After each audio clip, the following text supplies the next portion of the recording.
Do Americans need to be reminded of their own history?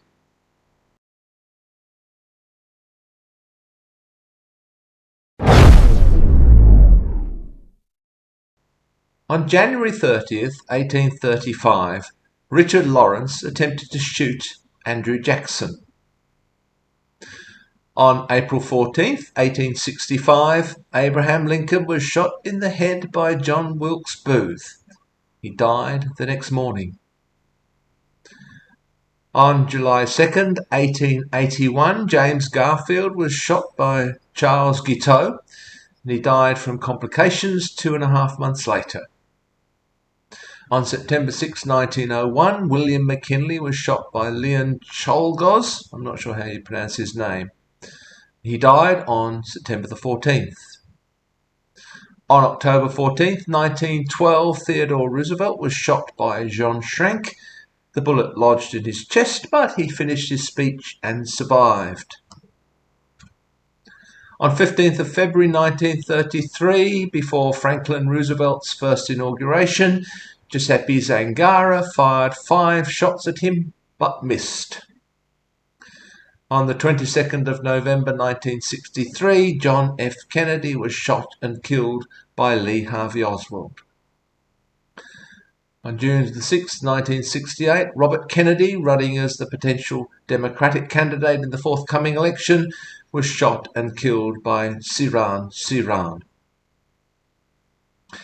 On the 15th of May 1972, Arthur Bremer shot Democratic presidential candidate George Wallace, having previously planned but failed to assassinate Richard Nixon. In 1974 and 1975, there were 3 plots and/or attempts to assassinate Gerald Ford. On the 30th of March 1981, Ronald Reagan was shot and wounded by John Hinckley Jr.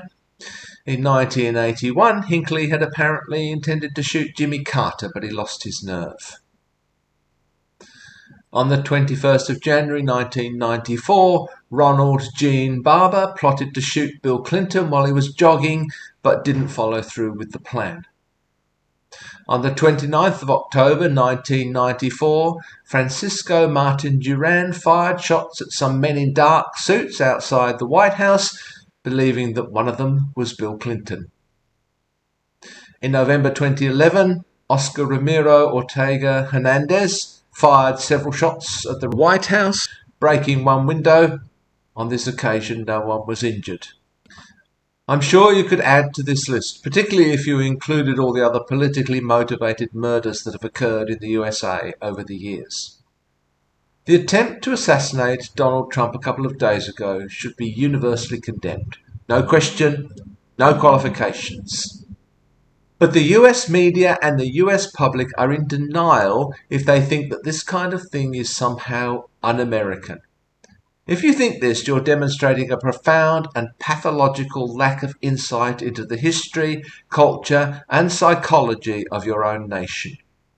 You have a long history in your country of violence, and quite often fatal violence, against your political leaders.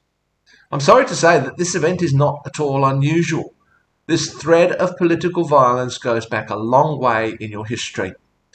Are you really surprised that this happened? Maybe you should be more surprised that this, or something similar, has not occurred before, aimed at either side of the political divide. At some point, you're actually going to have to look in the mirror.